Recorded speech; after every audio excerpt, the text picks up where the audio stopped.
반갑습니다. 오늘 또 화요성 공부 성경 꿰뚫어 읽기 사사기 10장부터 시작하려고 합니다. 여러분 기억하시나요? 지난주에 저희가 사사기에 기드온 그리고 기드온의 아들 아비멜렉 이야기까지 함께 나눠봤습니다. 그래서 아비멜렉이 아버지의 뒤를 이어서 사사가 된 게 아니라 형제 70명을 다 죽이고 스스로 왕이 되려고 했다가 그가 처참하게 죽는 모습 봤고요. 그리고 오늘은 사사 돌라 그리고 야일 이 두 사람에 대해서 10장에서 얘기하고 있습니다. 물론 이제 더 방대한 내용이 있지만 돌라와 야일에 대해서는 굉장히 짧게 나옵니다. 6번째 사사, 7번째 사사, 돌라, 야일은 딱 2절씩 나와요. 제가 한번 읽어볼게요.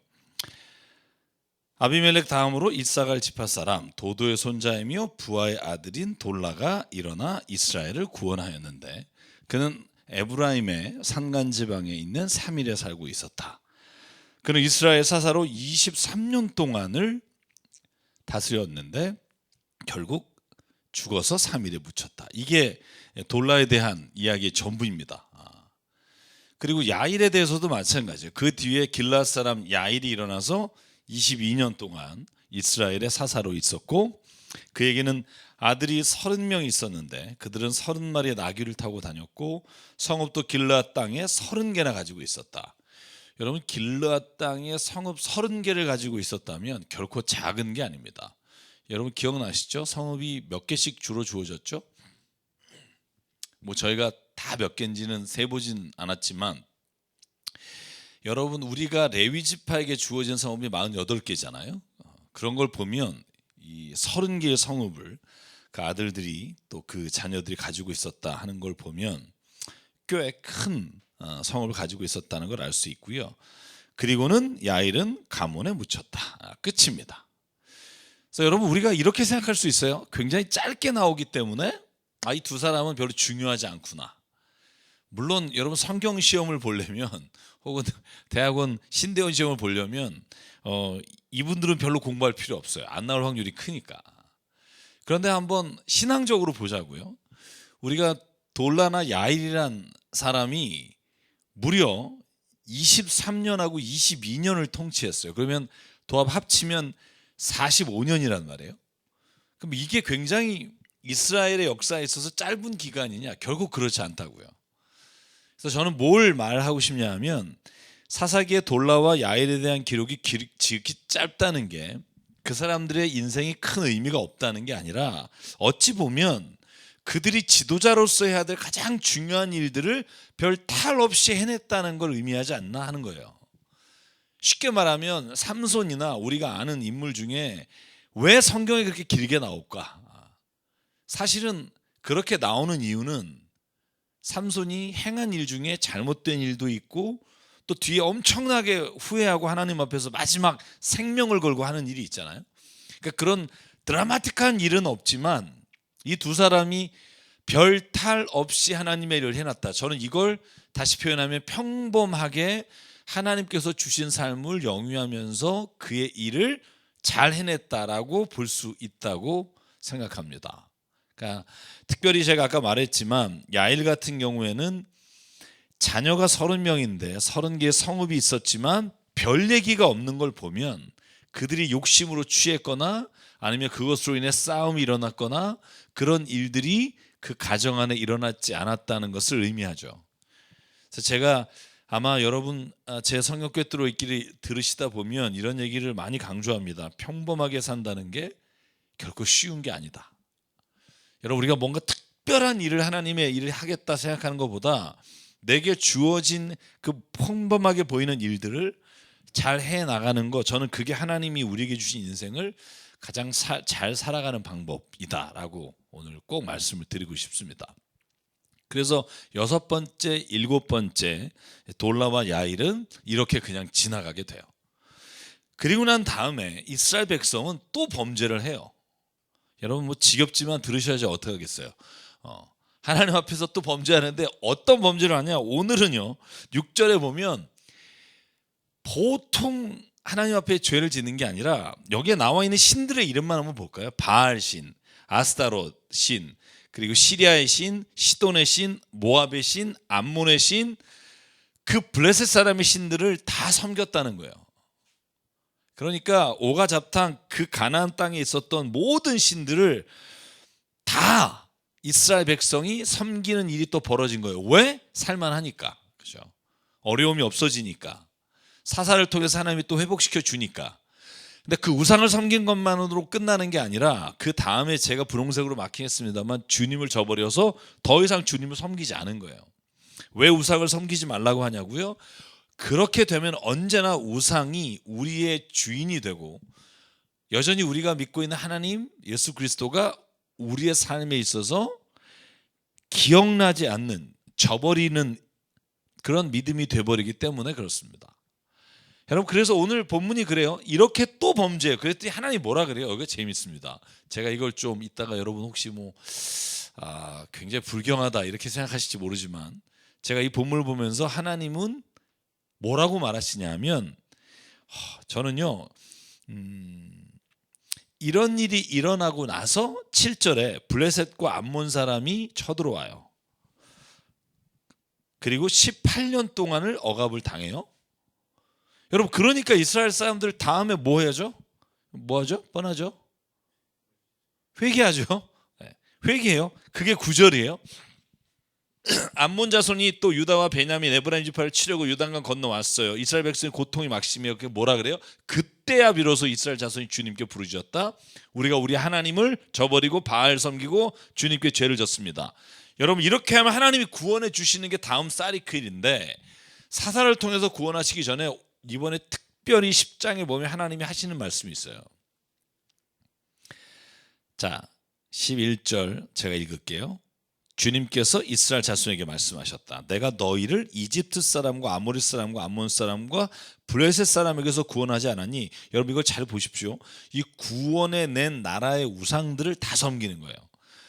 13절, 그런데도 너희는 나를 저버리고 다른 신들을 섬겼다. 그러므로 내가 다시는 너희를 구원해 주지 않을 것이니 너희가 선택한 신들에게 가서 부르짖어라. 너희가 괴로울 때 그들에게 가서 구원해 달라고 해라. 여러분, 그러자 이스라엘 백성이 뭐라 그래요? 주님, 우리가 죄를 졌습니다. 주님 뜻대로 하십시오. 그러나 요번만 좀 구원해 주십시오. 여러분, 이거 많이 듣는 거 아니에요? 우리도 이러지 않아요? 힘들 때는 하나님 요번만 건져주시면 제가 진짜 주님 일 열심히 하겠습니다. 교회 안 빠지겠습니다. 하나님 내가 정말 무슨 일 하겠습니다. 요번만. 그죠? 매번 이렇게 하잖아요. 똑같아요. 이스라엘 백성이 했던 것과. 네, 여러분, 저는 이 본문을 보면서 무슨 생각했냐면 하나님이 이렇게 말씀하신 대로 하셨나요? 쉽게 말하면 그러므로 내가 다시는 너희를 구원해 주지 않겠다. 여러분, 잘 보세요. 성경에 말씀하신 대로 하나님이 우리에게 행하신다. 이렇게 믿음이 굉장히 좋아 보이지만 제가 언젠가 그런 얘기했죠. 하나님은 이 말씀에 얽매여 있는 분이 아니고 이것보다 훨씬 더 크시고 이것으로 인해 제한되시는 분이 아니다라고 말씀드린 적이 있어요. 자, 오늘 하나님 뭐라 그래요? 다시는 너를 구원하지 않겠다. 그러면 하나님이 이 말씀대로 지키셔야죠. 그죠? 야, 네가 선택하고 아까 너 이거 내가 세지도 못하겠다. 이런 신들에게 가서 너희를 구해달라고 해. 나는 다시는 구원하지 않을 거야. 저는 이 말을 이렇게 표현했어요. 여러분, 혹시 지금 신앙적으로 좀 거부감이 있는 분들은 읽지 않으시는 게 좋을 것 같은데 여기서부터는 저는 하나님 삐지셨다 이렇게 봐요. 그러니까 하나님이 분노하시고 막 저주하시는 게 아니라 야, 너 다시는 안 볼 거야. 너 이제 다시는 구원 안 해. 너 가봐. 거기 가서 우상들한테 너 한번 구해달라고 해봐. 여러분, 이게 제가 아빠지만 그럴 때 있어요. 자녀한테 뭘 정말 해줬는데 열심히 다 했는데 아빠 뭐 해준 적 있어? 이러면 무슨 생각 나냐면 본전 생각나면서 그럼 알았어, 아빠가 다시는 내가 너한테 개입 안 할게. 네가 그냥 알아서 해. 이렇게 말할 때가 있어요. 되게 유치하죠.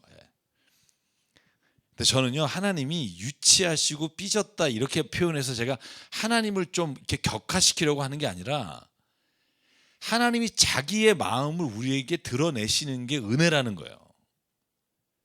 내가 진짜 지금 섭섭하다.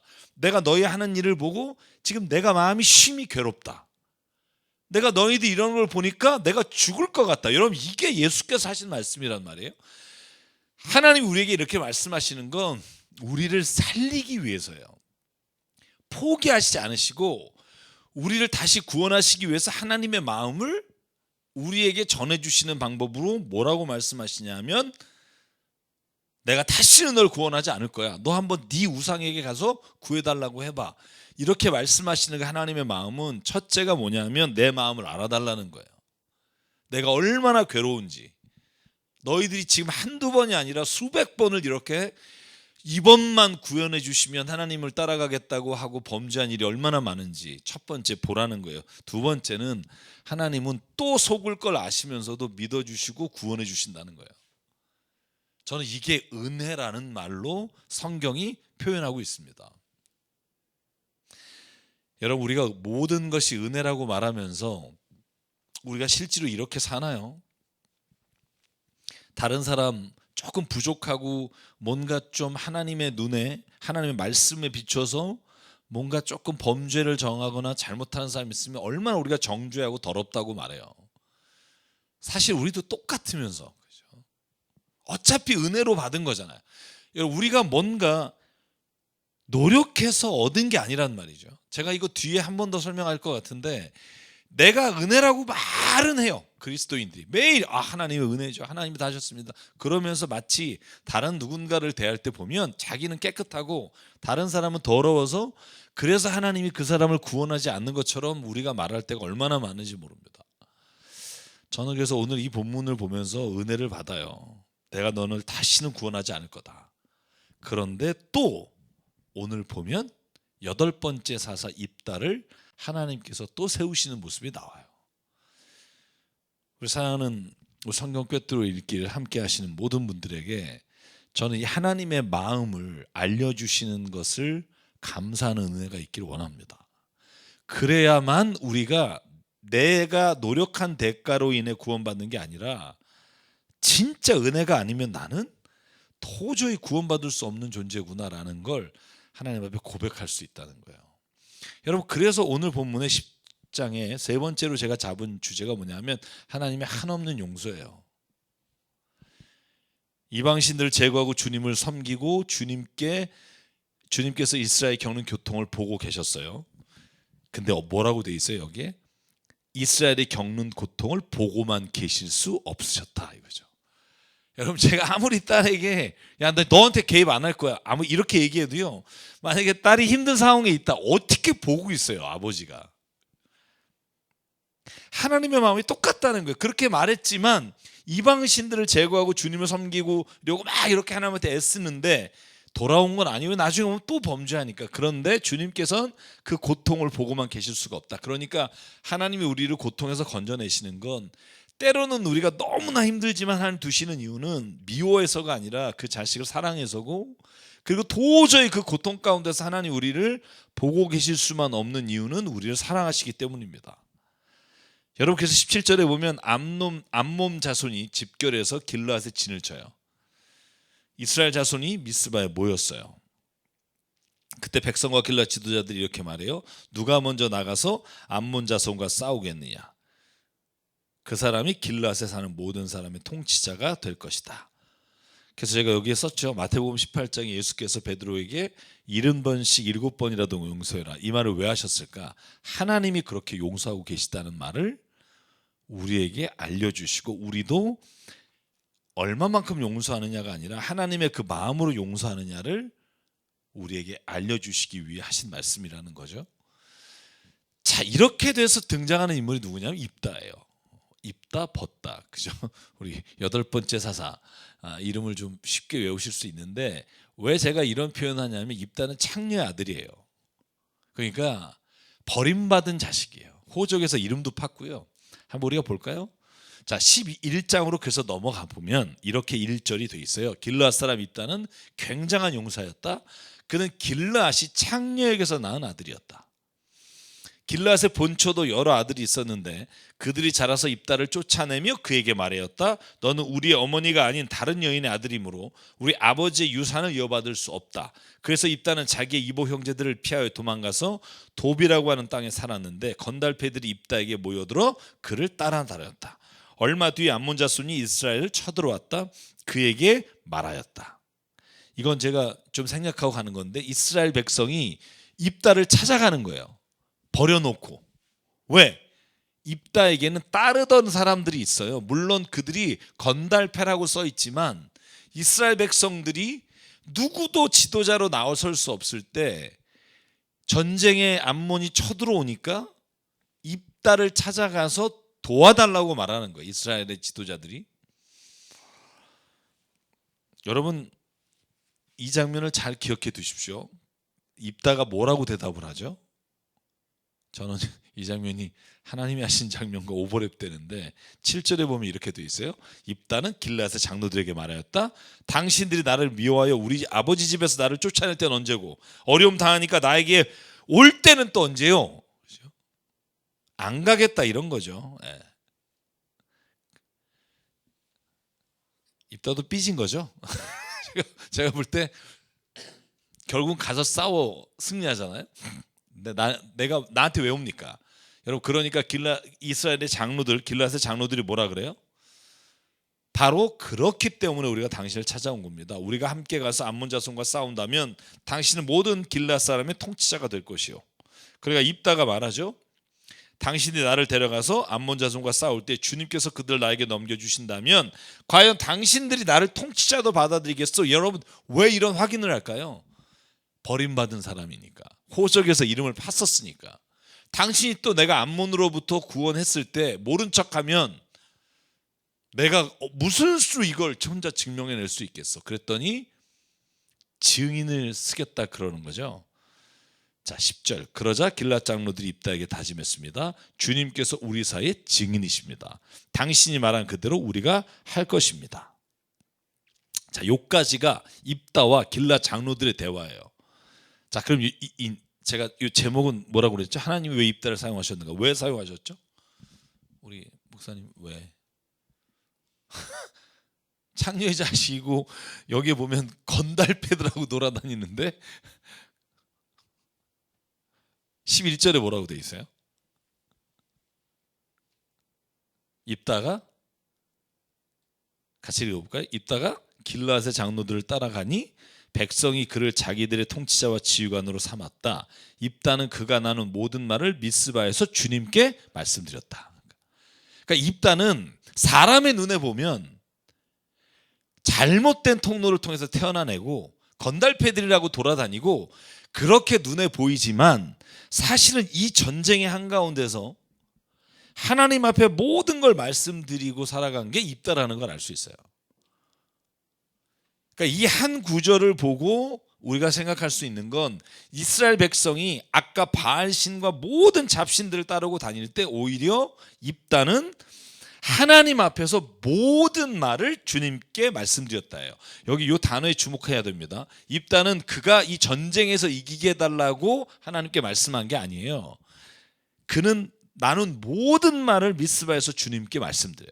이건 뭐냐면 사실 습관이 되지 않으면 이렇게 못해요. 여러분 한번 여러분의 삶에서 모든 걸 주님하고 얘기해 본 적 있으세요? 쉽지 않아요. 그러니까 입다는 이 전쟁에서 승리해달라고 한 게 아니라 그 장로들과 나눈 모든 대화를 하나님께 말씀드리고 그리고 하나님의 뜻을 따라 전쟁에 나가게 돼요. 자 그렇게 돼서 제가 오늘 잠깐 입다의 모습을 보면 이래요. 입다는 1절에 그가 창녀로부터 태어난 자식이다라고 되어 있는 본문과 11절에 그는 모든 이야기를 하나님께 말씀드렸다. 이 두 가지가 극적으로 다른 것으로 보이지만 하나님은요 외모를 취하지 않으신다라고 말씀하신 것처럼 그가 어떤 신분이고 뭘 가졌고 무엇을 할 수 있느냐가 아니라 그가 지금 하나님과 동행하느냐가 오늘 입다를 사용하시는 이유가 된다는 거죠. 제가 지난 주일에 설교한 내용도 그런 내용이죠. 금그릇이냐 은그릇이냐 나무 그릇이냐 질그릇이냐 이건 별로 중요하지 않다는 거예요. 하나님의 눈에는 지금 하나님과 내가 동행하고 있느냐, 그것이 하나님이 사용하시는 가장 중요한 이유가 된다는 거죠. 모세도 그랬고 아브라함도 그랬고요. 모세도 우리가 착각할 수 있어요. 모세는 하나님을 버리고 광야로 갔다. 저는 그랬으면 하나님은 안 부르셨을 거라고 생각해요. 하나님이 떨기나무 가운데 나타나셨을 때 모세는 알아봐요. 불이 났다 그러고 갔다가 하나님이 부르실 때 그 음성을 듣는다고요. 여러분, 그 음성을 듣는다는 건 그냥 우리가 지나가다가 어떤 사람이 나를 부르는 게 아니라 하나님이 말씀하시는 걸 들을 수 있는 민감한 신앙적인 모습이 되어 있다는 거예요. 여러분, 그걸 사무엘상 1장을 보면 알 수 있잖아요. 사무엘이 자다가 하나님의 음성을 듣는단 말이에요. 근데 사무엘이 그냥 듣는 게 아니에요. 그가 믿음으로 온전히 하나님과 동행하니까 그 음성을 듣는 거죠. 이런 분 되게 많아요. 저한테 와서 왜 요즘 목사님 너무 힘들어서 기도하는데 왜 하나님 나한테 응답 안 하시냐고. 평소에 들어야 들리지. 여러분, 갑자기 하나님 말씀 듣고 싶다? 그런다고 들리나요? 저는 그건 굉장히 어려운 일이라고 봐요. 여러분, 한번 이걸 제가 갑자기 생각이 나는데 에스더서를 한번 보실래요? 에스더가 하나님 말씀을 듣는 장면이 있나요? 목사님? 하나님이라는 단어도 안 나와요. 사실 에스더서에는. 그 모르드게가 하나님께서 이렇게 하실 거다라고 말해줘요. 네가 지금 이때를 안 하면 하나님은 다른 것을 쳐서라도 통해서라도 구원하실 거다.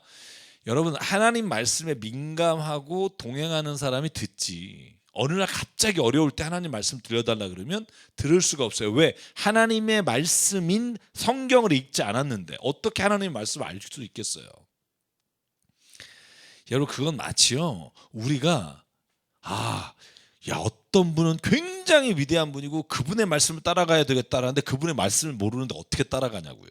그 사람이 얘기하냐고요. 하나님의 말씀을 듣고 싶으신 분은 성경을 읽어야 돼요. 왜냐하면 성경이 우리에게 주신 하나님의 계시의 마지막이며 그걸 통해 우리에게 드러내시며 그걸 통해 우리의 삶에서 동행해 주십니다. 그래서 하나님의 말씀을 듣는 사람이 하나님의 뜻을 알 수 있고 들을 수 있어요. 그래서 여러분, 그래서 우리가 지금 성경 통독을 하고 있잖아요. 그래서 오늘 입다를 왜 쓰셨는가? 하나님이 그의 삶이 하나님과 동행하고 있기 때문에. 그 다음을 볼까요? 그래서 입다가 암몬 왕에게 사람을 보내서 이렇게 물어봐요. 왜 전쟁을 쳐들어오니? 여러분, 암몬이 뭐라고 대답해요?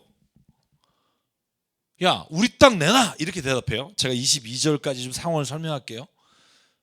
그랬더니 암몬이 뭐라 그러냐면, 야, 그 땅이면 네 땅이니 하나님이 우리에게 주신 땅이야. 근데 이게 여러분 깡짜를 부리는 게 아니라 설명을 이렇게 해요. 제가 여기 보고 설명드릴게요. 암몬 왕이 침략을 하자 압복강과 요단강에 이르러서 자기 땅 되찾으러 왔다. 그러니까 입다가 뭐라고 말하냐면, 이스라엘이 차지한 그 땅은 우리가 모세가 동편으로 올 때 암몬을 지나고 에돔과 모압과 아모리를 지나올 때 거기 땅 좀 지나가자 그랬더니 니네가 반대했지. 심지어 아모리나 암몬들은 군대를 데리고 와서 우리를 쳐들어왔으나 그때 우리 조상이 너희들을 물리치고 차지한 땅이다. 이건 너희들이 우리에게 빌려준 땅이 아니라 너희들이 오히려 우리가 이 땅에 아무것도 취하지 않고 먹을 것도 거기에서 거두지 않고 지나만 가겠다고 했을 때 못 지나가게 해서 너희들이 전쟁을 치러서 우리가 가지게 된 땅이다. 이게 어떻게 너희 땅이냐? 그런데요, 아랑곳하지 않고 암몬이 쳐들어오는 거예요. 그래서 전쟁이 시작되죠. 300년을 살고 있는데 왜 이제 와서 니네 땅이라고 우기냐? 뭐 이런 거죠. 본문에 보면. 자, 보십시오. 그래서 보면 26절, 이스라엘과 헷수본이 그 주변 마을들과 아르웰과 그 주변 마을들과 아르논 강변의 모든 성읍에 300년 동안이나 살았는데 왜 당신은 그동안에 이 지역들을 되찾지 않았습니까? 물어보니까 암몬 자손의 왕은 입다가 자기에게 전해준 말에 전혀 귀를 기울이지 않아요. 왜요? 이미 전쟁 준비하고 왔거든요. 그래서 전쟁이 시작됩니다. 자, 전쟁이 시작되자마자 제가 11장 29절 30절 이제 쭉 넘어가는데 요 부분이 아마 여러분이 잘 성경에서 들어본 얘기이지만 가장 성경에서 해석하기 어려운 본문 중에 하나가 입다가 딸을 번제물로 바치겠다고 말하게 되는 장면이에요. 자, 전쟁 나가기 전이에요. 자, 30절에 보면 입다가 하나님께 이렇게 말해요. 하나님, 암몬 자손을 내 손에 넘겨주셔서 내가 암몬 자손을 다 쳐서 이기게 되면 하나님, 내가 주님께 서원할게요.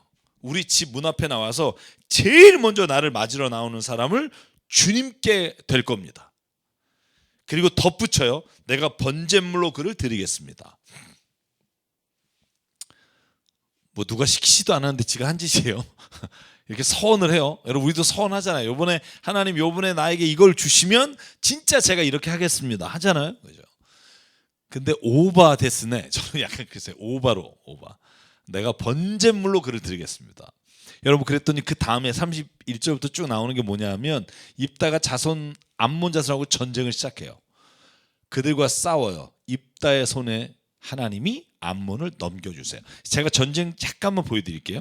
자, 여기에 나오는 지명이 두 개가 나오는데 어디냐 하면 맨 아래 그 아로엘이라고 하는 곳에서부터 에발그라밈이라고 하는 곳.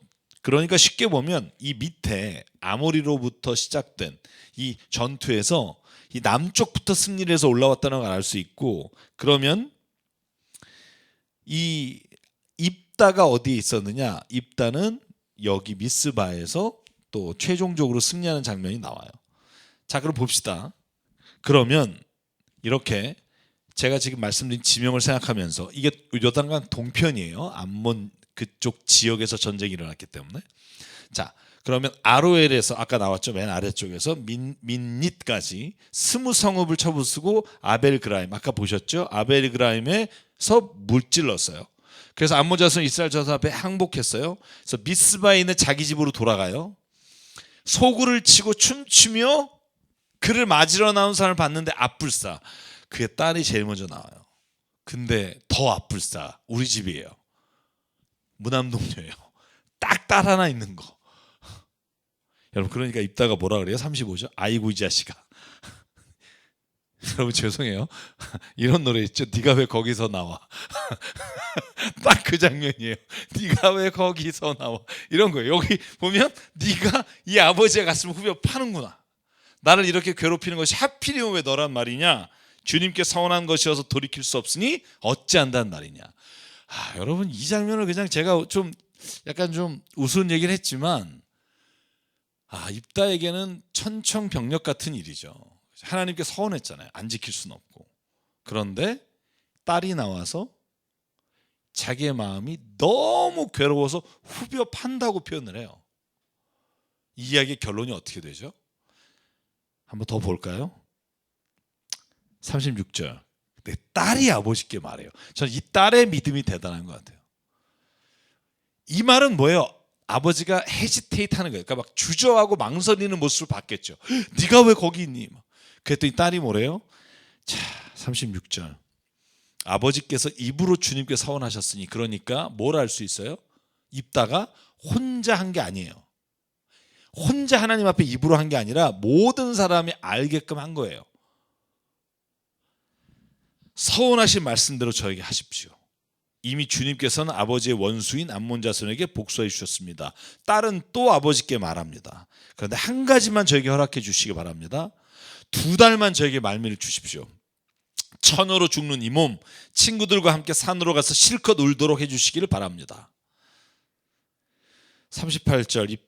입다가 딸더러 가라고 허락하고 2달 동안 말미를 주었다.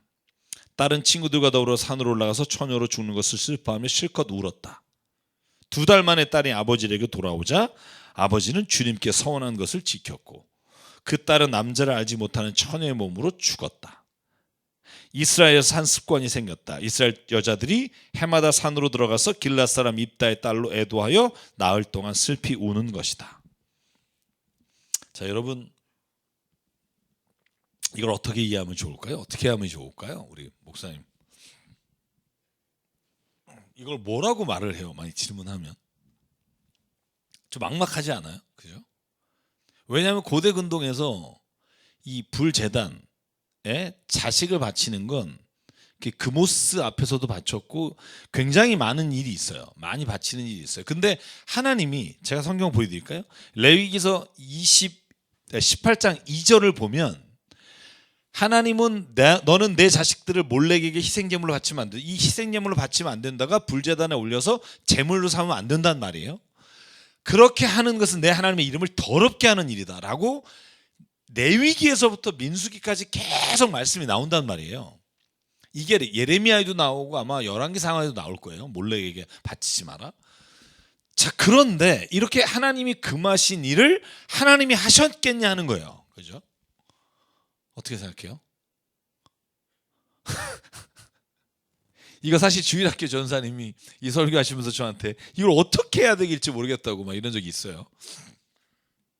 제가 그래서 정말 이것 때문에 굉장히 오래 걸렸는데요. 이 본문을 어떻게 히브리어로 읽고 어떻게 본문을 해석하면 좋을까 하는데 여러 가지 해석의 방법이 있었는데 제가 한 가지를 제가 이 본문을 이해하면서 그럴 확률이 크겠다, 그것이 맞겠다 하는 본문의 해석이 뭐냐 하면 이 본문을 자세히 보면 31절 한번 보실래요? 31절에 입다가 하나님께 오바하는 장면 나오잖아요. 뭐라고 오바하죠? 내가 그 사람은 주님의 것이 될 거다. 이게 첫 번째예요. 그죠? 그리고 내가 번제물로 그를 드리겠다는 거예요. 자, 이걸 기억하시면 초점이 어디 있냐면 하나님께 드리는 거예요. 그죠? 근데 하나님께 드릴 때 이게 번제물로 드리겠다는 거는 이 입다가 고백한 거지 하나님이 하라 그런 게 아니죠. 하나님이 이걸 그렇게 해라라든가 말씀이 1절 없어요. 그냥 입다가 한 말이에요. 근데 여러분 이거 하나님이 바치라고 한 적 있는 거 아시죠? 언제죠?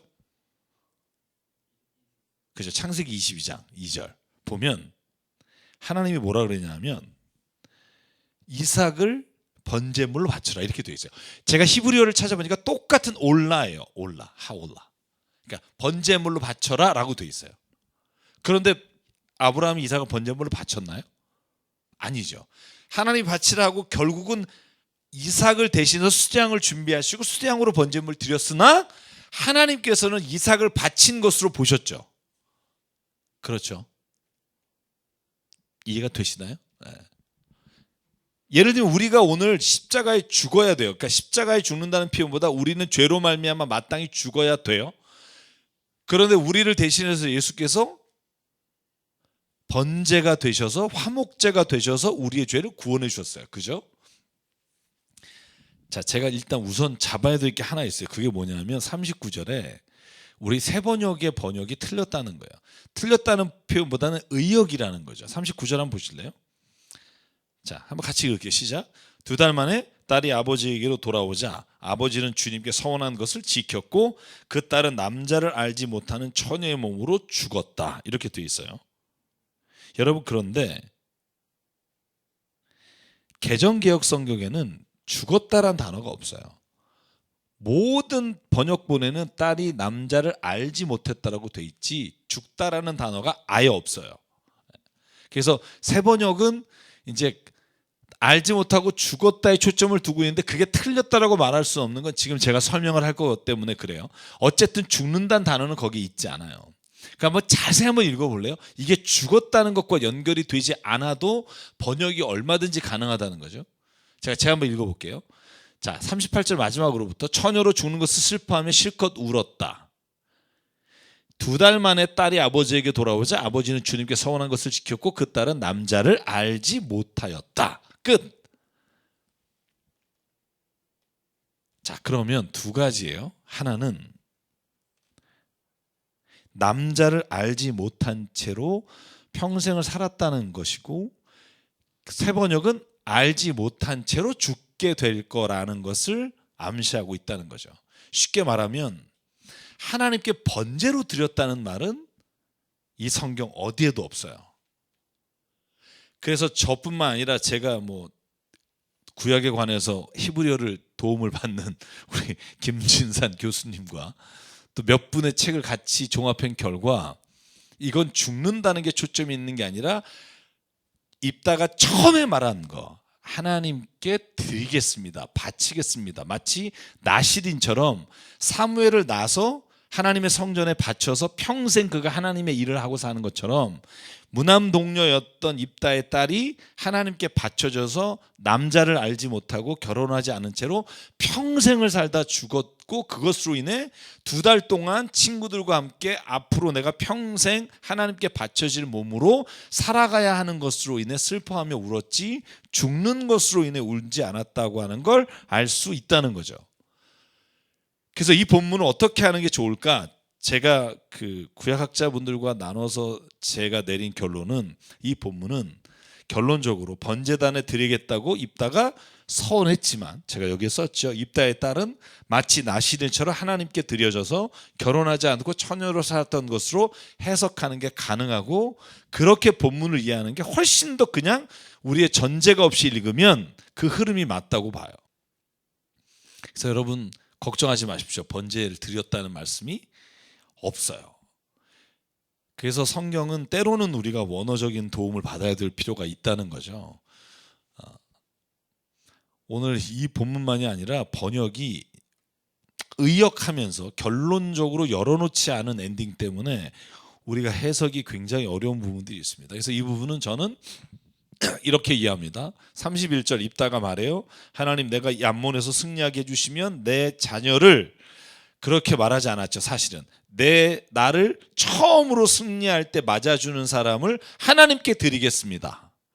그걸 번제물로 드리겠습니다 라고 하나님 앞에 강력한 서원을 드렸고, 마지막 전쟁에 승리해서 돌아왔을 때 그 딸이 제일 먼저 아버지를 맞이하러 나왔을 때 그 딸을 보고 이 입다는 슬퍼하고 울고 괴로웠으나 딸이 하나님께 서원하신 대로 이를 이루십시오 라고 말하면서 그녀가 평생 남자를 알지 못한 상태로 하나님 앞에서 살아갔다 하는 것이 오늘의 본문에 이해할 때 가장 하나님이 레위기 18장 2절에 말씀하신 것에 근거해서 번제물로 받으셨을 리가 결코 없다는 전제를 두면, 이렇게 성경을 이해하는 게 가장 원어적이고 그리고 우리가 이해할 수 있는 해석이라고 전 생각합니다. 그래서 여러분 너무 겁내지 마십시오. 이 본문은 그렇게 하는 것이, 제가 혼자가 아니라 히브리어를 같이 이렇게 분석하면서 살펴봤는데 그렇게 해석하는 것이 가장 좋을 것 같다라고 결론을 내렸습니다. 자, 그래서 이 어려운 부분 11장은 그렇게 우리가 이해하고 넘기면 되는데, 그 다음에 또 이 내전이 일어나요. 입다와 에브라임 지파 사이에 일어난 내전이에요. 여러분 이거 어디서 들었죠? 전쟁 끝나고 나니까 에브라임이 와서 시비 거는 거 한 번 더 있었죠. 기억나시죠? 왜 우리는 전쟁 안 데려갔냐 막 이러고 시비 건 게 누구였죠? 여기 12장 1절에 누가 나오죠? 에브라임 지파. 누구한테 시비 걸죠? 기드온한테 시비 걸죠. 사사기 8장에 보면 왜 너네들이 우리를 데려가지 않았냐 그랬더니 기드온이 뭐라 그래요? 야, 저기 도망가는 놈들 니네가 쫓아가서 처리해. 그러면 너희가 우리보다 2배 이상의 공을 세우는 거야. 막 이렇게 칭찬 고래도 춤추게 한다 제가 얘기한 거 기억나셔요? 근데 오늘은 초점이 어디 있냐면 에브라임이 습관성이라는 거예요. 그게 쉽게 말하면 에브라임은 사실은요, 이 입다가 전쟁을 치르러 나갈 때 에브라임이 모르지 않았어요. 그걸 어떻게 알아요? 오늘 입다가 말을 해요. 자, 한번 에브라임이 말한 것과 입다가 말한 걸 주고 받아 볼게요. 자, 이렇게 말해요. 입다에게 말해요. 너는 왜 암몬 자손을 치러 갈 때 우리를 불러가지 않았느냐. 여기까지는 괜찮아요. 그 다음이 뭐냐 하면 우리가 너와 내 집을 불태워버리겠다. 이렇게 말한단 말이에요.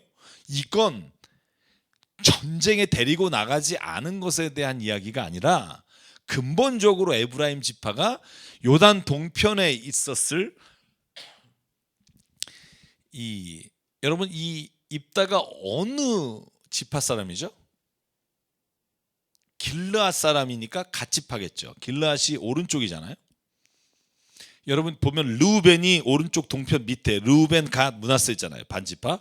그러니까 갓이 있는 데가 거기가 길르앗이에요. 그 길르앗 사람이니까 갓지파일 거고, 갓지파를 원래 에브라임이 무시하는 말들이 좀 있어요. 그러니까 에브라임은 이번 기회에 전쟁에 데려가지 않은 것에 대한 서운함이 아니라 사실은 그 길르앗을 치고 싶고 자기의 땅으로 만들고 싶었던 마음이 있었다는 걸 알 수 있어요. 어떻게 알아요? 1절에 보면 이미 싸움을 준비하고 나와요.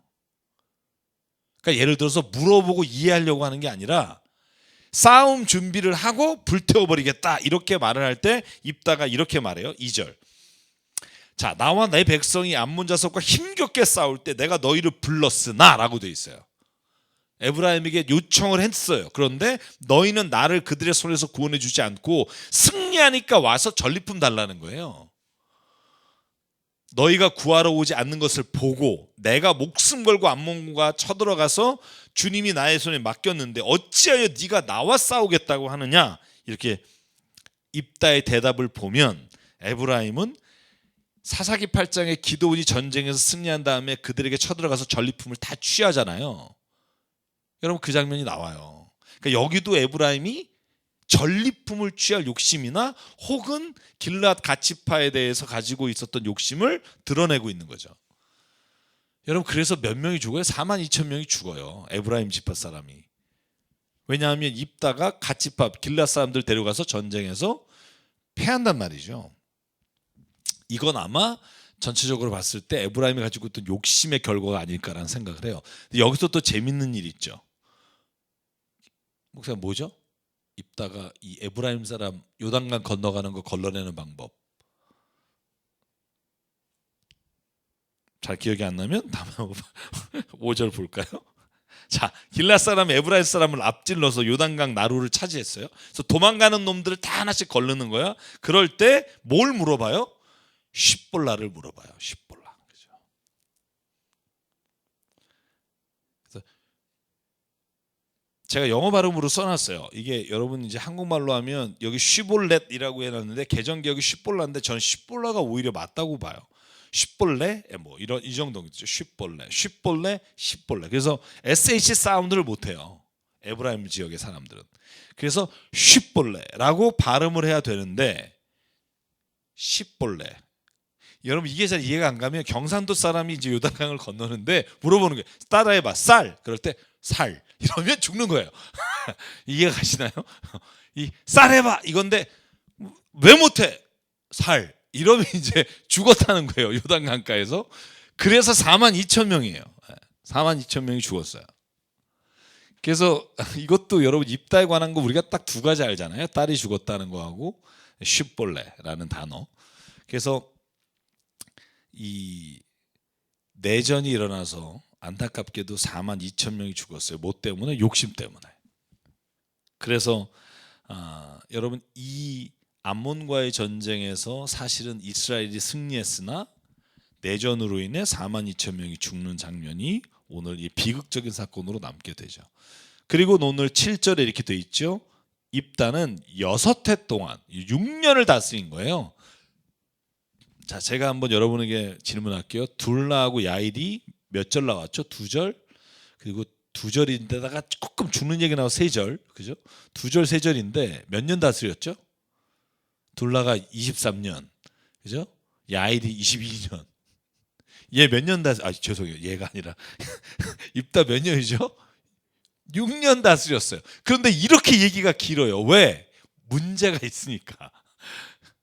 여러분 딸이 지금 그죠? 서원 한번 잘못했다가 큰일 날 뻔하고 그 다음에 여러분 민족끼리 그 안에서 족속끼리 싸우는 일, 지파끼리 전쟁하는 일, 이 일이 있으니까 기록이 되는 거예요. 그러면 상대적으로 둘라하고 야일은 그런 일이 없었다는 거죠.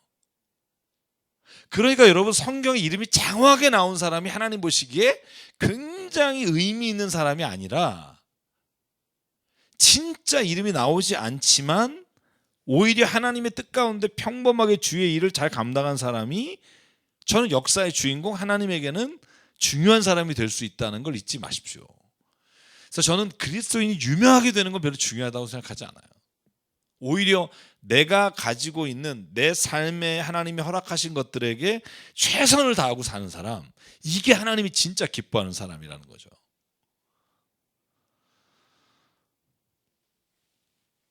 자, 그 다음에 이제 이게 8번째가 입다잖아요. 그러면 9, 10, 11, 12, 4명 남았어요. 그럼 여러분 맨 마지막 12명은 알아요. 삼손. 그럼 뒤에 3명은 짧겠죠? 굉장히 짧아요. 자, 12장에 요 3명에 대한 이야기가 나오고 끝나고 13장이 삼손으로 들어가요. 요까지만 해보죠. 자, 한 사람이 누구죠? 입산. 네. 여러분 그냥 제가 그냥 재미로 하는 말이니까 뭐 이건 잊어버렸어요. 입산 금지할 때, 그죠? 입산 외우시라는 거죠. 그 다음에 엘론. 자, 입산은 7년 동안 다스렸습니다. 베들레헴이니까 유다 지파겠죠.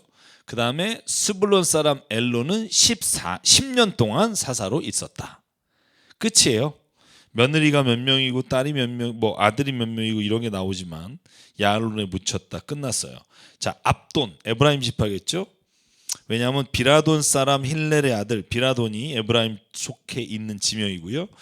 몇 년? 8년 동안 사사로 있으면서 다스렸다. 그래서 비라돈에 묻혔다. 제가 아까도 말했지만 기록이 짧다고 해서 하나님의 일에 의미가 없는 게 아니다. 스펙타클한 이야기는 없을지 모르지만 하나님의 가장 기뻐하시는 삶을 살았을 수 있다. 그러니까 여러분 평범한 거에 대해서 너무 내가 이렇게 살아도 되나 이렇게 생각하지 마십시오. 자, 그러면 오늘 여기까지 한번 사람 이름 11명을 한번 해보고 그냥 외우라는 게 아니고요. 한번 생각해 보자는 거죠. 자, 맨 처음이 누구죠? 갈렙의 사위 운니엘. 그죠? 두 번째가 누구죠? 여러분 잘 아는 왼손잡이 에훗. 자, 세 번째 짧죠? 굉장히 짧게 나온 사람 삼갈. 그죠? 삼갈. 여러분 뭐 내용은 뭐 모르셔도 될 것 같아요. 자, 네 번째 여러분 알아요? 누구죠? 여자 사사 드보라. 다섯 번째가 아까 말한 기드온. 그죠? 그럼 기드온 다음에 여러분 그 6, 7번째도 그냥 지나가는 사람이잖아요. 아까 말했죠. 돌라하고 야일이죠. 네. 그 다음에 8번째 여러분이 알아요? 입다. 입다, 벗다. 그죠? 그 다음에 우리 9, 10, 11명. 그죠? 입다 다음이 입산, 금지할 때 입산. 그 다음에 엘론, 마지막 압돈. 그래서 11명까지는 여러분이 알고 마지막은 뭐 삼손이니까 여러분이 모르시지 않을 거라고 생각하고요. 그래서 이제 사사기가 12명 크게 보면 12명의 이름이 있는데 여러분 이름을 기억해 하면서 어떤 일들이 이스라엘 백성 안에서 왕이 있기 전에 일어났는가를 살펴보고요. 또 여러분과 저의 삶이 평범하다고 해서 그것이 결코 하나님의 기뻐하신 일을 못했다라고 생각하는 일은 없으면 좋겠어요. 오늘 여러분이 말씀을 읽고 가정을 세우고 내가 하는 일에 최선을 다하고 내가 주어진 만나는 사람들에게 하나님의 사랑을 전했다면 저는 그게 가장 위대한 삶이라고 믿습니다. 오늘도 저 여러분 일주일 동안 또 코로나가 심해졌습니다만 주님이 주신 가장 위대한 삶 살아가시게 되기를 바랍니다. 주님을 축복합니다. 건강하십시오. 샬롬.